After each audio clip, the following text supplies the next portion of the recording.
നമസ്കാരം കൂട്ടുകാരെ. ഇന്ന് നിങ്ങളെ വളരെ ചരിത്ര പ്രാധാന്യമുള്ള ഒരു സ്ഥലം കാണിക്കാനായിട്ടാണ് വന്നത്. ഞാനിപ്പോൾ നിൽക്കുന്നത് പ്രൈമൂറിലാണ്, തിരുവനന്തപുരത്തുള്ള പ്രൈമൂറിലാണ് നിൽക്കുന്നത്. ഞാൻ ഒരു കാഴ്ചയൊന്ന് കാണിച്ചു തരാം.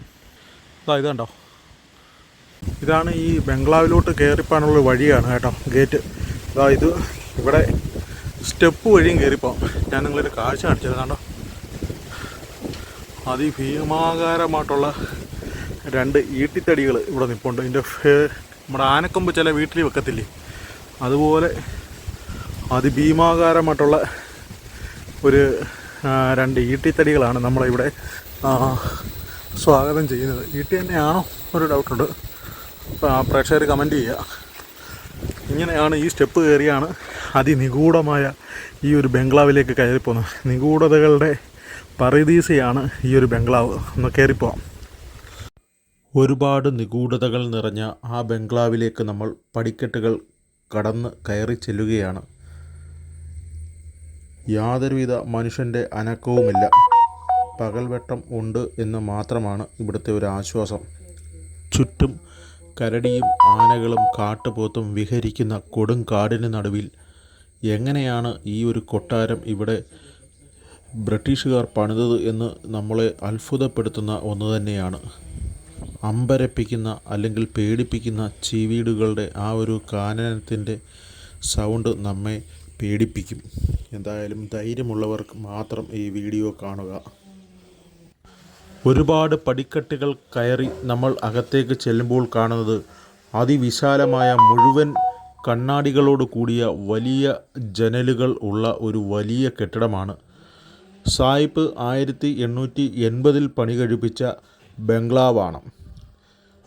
അയർലൻഡിൽ നിന്ന് വന്ന ബ്രിട്ടീഷുകാരാണ് ഇത് സ്ഥാപിച്ചത്.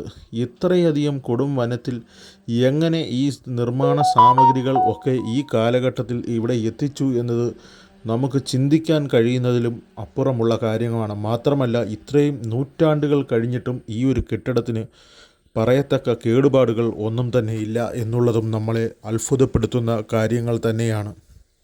കണ്ണാടി ചില്ലുകൾക്കിടയിലൂടെ അല്പനേരം ഉള്ളിലേക്ക് ഒന്ന് ശ്രദ്ധിച്ചു നോക്കിയപ്പോൾ ഉള്ളിൽ വവ്വാലുകളുടെയും എന്തൊക്കെയോ ജീവികളുടെയും വല്ലാത്ത മുരൾച്ച കേട്ടു.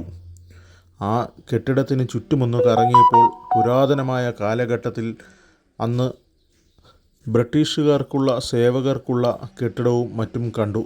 ഇതിന് ചുറ്റും വളരെ വലിയ ഫലവൃക്ഷങ്ങൾ ഒക്കെ തന്നെ വച്ച് പിടിപ്പിച്ചിരിക്കുന്നു. നൂറ്റാണ്ടുകളുടെ കഥ പറയുന്ന പല കാര്യങ്ങളും നമുക്കവിടെ കാണാൻ കഴിയും.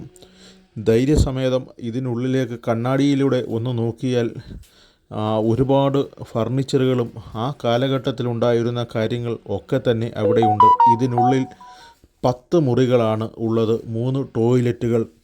അന്നത്തെ തണുപ്പ് അവർ സഹിക്കുന്നതിന് വേണ്ടിയിട്ട് അന്നത്തെ ചിമ്മിനി സംവിധാനങ്ങൾ എല്ലാം തന്നെ ഈ ബംഗ്ലാവിൽ ഒരുക്കിയിട്ടിരിക്കുന്നു. ഈ ബംഗ്ലാവ് പണിതതിൻ്റെ കാലഘട്ടം ഒക്കെ ആ ഒരു വാതിലിൽ രേഖപ്പെടുത്തിയിട്ടുണ്ട്. സന്ധ്യയായാൽ ഇവിടെ നിൽക്കാൻ കഴിയില്ല. നമുക്ക് ഒരുപാട് വൈകുന്നതിന് മുമ്പ് തന്നെ തിരിച്ചിറങ്ങണം. കാരണം കിലോമീറ്ററുകൾ ആനത്താരയിലൂടെ വേണം തിരികെ പുറം ലോകത്ത് എത്താൻ. വളരെയധികം കഷ്ടപ്പെട്ടാണ് വാഹനമോടിച്ച് ഈ ഒരു ഭാഗത്തേക്ക് എത്തിയത്. വളരെ മനോഹരമായ ദൃശ്യഭംഗിയാണ് ഈ ഒരു സ്ഥലത്ത് നിൽക്കുമ്പോൾ കാണുന്നത്. കാരണം സായിപ്പ് ഈ ഒരു ബംഗ്ലാവ് ഇവിടെ വെക്കുന്നതിന് പ്രത്യേകിച്ചൊരു കാരണം കൂടിയുണ്ട്.